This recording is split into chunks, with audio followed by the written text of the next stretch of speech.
జై Hind. TPC Telugu people's channel ప్రేక్షకులందరికీ స్వాతంత్ర దినోత్సవ శుభాకాంక్షలు. 1947 ఆగస్టు 15 భరతమాత విదేశీ దాస్య శృంఖలాల నుంచి విముక్తి పొందిన రోజు. వందే మాతరం అంటూ భారతీయులు గర్జించిన రోజు. భారత్ మాతాకి జై అంటూ దిగంతాలకు వినపడేలా భారతీయులు గొంతెత్తి అరిచిన రోజు. భారతీయులందరూ స్వేచ్ఛావాయుల్ని పీల్చిన రోజు. దీనికి గుర్తుగా ప్రతి సంవత్సరం ఆగస్టు 15న న్యూఢిల్లీలోని ఎర్రకోటపై త్రివర్ణ పతాకాన్ని ఎగురవేసి మన భారతదేశ స్వేచ్ఛ సౌభ్రాంతత్వాలను ప్రపంచానికి చాటుతాం. ఈ రోజున ప్రతి భారతీయుడు త్రివర్ణ పతాకాన్ని తమ గుండెలపై పెట్టుకొని దేశభక్తిని చాటుకుంటారు. దీనిని జెండా పండుగ అని కూడా మన తెలుగు వాళ్ళు ముద్దుగా పిలుచుకుంటారు. మరి ఈ జెండా పండుగ రోజు ఎగరవేసే త్రివర్ణ పతాకం యొక్క చరిత్ర ఏమిటి, దీన్ని ఎలా రూపొందించారు, అలాంటి విశేషాలను ఇప్పుడు తెలుసుకుందాం. భారతదేశ జాతీయ పతాకం అనేది దేశ స్వాతంత్ర్యం, ఐక్యత, గౌరవానికి ప్రతీక. దీని రూపకల్పనలో పలు మార్పులు, పరిణామాలు చోటు చేసుకున్నాయి. 1906లో మొదటి పతాకాన్ని రూపొందించారు. 1906 ఆగస్టు 7న కలకత్తాలో, అంటే ప్రస్తుతం కోల్కతాలో మొదటి జాతీయ పతాకం ఎగురవేశారు. పచ్చ, పసుపు, ఎరుపు రంగులతో 3 చారలతో ఈ పతాకాన్ని రూపొందించారు. పచ్చ చారపై పద్మం పువ్వులు, పసుపు చారపై వందే మాతరం అక్షరాలు, ఎరుపు చారపై సూర్యుడు, చంద్రుడు చిత్రాలు ఉండేవి. ఇక రెండవ పతాకాన్ని 1907లో రూపొందించారు. ప్యారిస్ లో బికాజీ కామా రూపొందించిన పతాకం ఇది. రూపం మొదటి పతాకానికి దగ్గరగా ఉండి వందే మాతరం అక్షరాలు ఉండేవి. ఇది అంతర్జాతీయ వేదికపై భారత స్వాతంత్రానికి ప్రతీకగా నిలిచింది.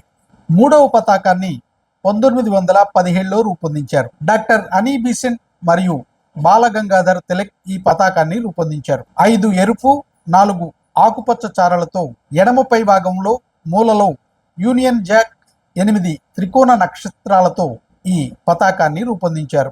1921లో 4వ పతాకం రూపొందించారు. ఇది మన తెలుగువాడైన పింగళి వెంకయ్య ఈ పతాకాన్ని రూపొందించారు. పైభాగంలో ఎరుపు, క్రింద ఆకుపచ్చ, మధ్యలో చక్రం ఉండేది. తరువాత తెల్లని చారను చేర్చి అందులో చెరకాను పెట్టారు. 5వ పతాకాన్ని 1931లో రూపొందించారు. ఇది త్రివర్ణ పతాకం. కాషాయం, తెలుపు, ఆకుపచ్చ రంగులుగా మధ్యలో నీలిరంగు చెరకాతో ఉండేది. అటు తర్వాత మార్పు చేసిన జెండాను 1947లో రూపొందించారు. 22 జూలై 1947లో మరో త్రివర్ణ పతాకాన్ని రూపొందించారు. 22 జూలై 1947న రాజ్యాంగ సభ ఈ త్రివర్ణ పతాకాన్ని ఆమోదించింది. ఇది పింగళి వెంకయ్య రూపొందించిన పతాకం స్ఫూర్తితో రూపొందించారు. దీనిలో కూడా 3 రంగులు ఉంటాయి. పైన కాషాయం, మధ్యలో తెలుపు, చివరన ఆకుపచ్చ రంగులతో రూపొందించారు. అయితే మధ్యలో చెరకాను తీసివేసి నీలిరంగు అశోక చక్రాన్ని రూపొందించారు. భారత జాతీయ పతాకంలో ఉన్న 3 రంగుల అర్థం ఏంటో ఇప్పుడు తెలుసుకుందాం. పైభాగంలో కేసర్ రంగు అంటే కాషాయం. ఇది ధైర్యం, త్యాగం, దేశభక్తిని సూచిస్తుంది. మధ్య భాగంలో తెలుపు రంగు. ఇది సత్యం, శాంతి, పవిత్రతకు సూచికగా నిలుస్తుంది. ఇక కింది భాగంలో ఆకుపచ్చని రంగును రూపొందించారు. ఇది సారవంతమైన భూమి, అభివృద్ధి, శ్రేయస్సుకు ప్రతీకగా నిలుస్తుంది. ఇక తెల్ల రంగు మధ్యలో నీలి రంగుతో కూడిన అశోక చక్రాన్ని రూపొందించారు. ఈ అశోక చక్రంలో 24 రేఖలు ఉంటాయి. ఇవి న్యాయం, ధర్మం, నిరంతర ప్రగతికి ప్రతీకగా నిలుస్తాయి.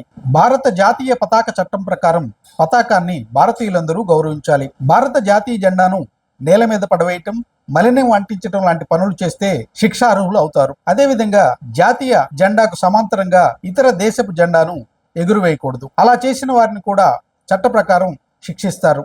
ప్రతి సంవత్సరం ఆగస్టు 15న న్యూఢిల్లీలోని ఎర్రకోటపై మన జాతీయ జెండాను ప్రధానమంత్రి చేతుల మీదుగా ఎగరేస్తారు. ఇది మన భారత జాతీయ త్రివర్ణ పతాకం యొక్క చరిత్ర, దాని విశిష్టత.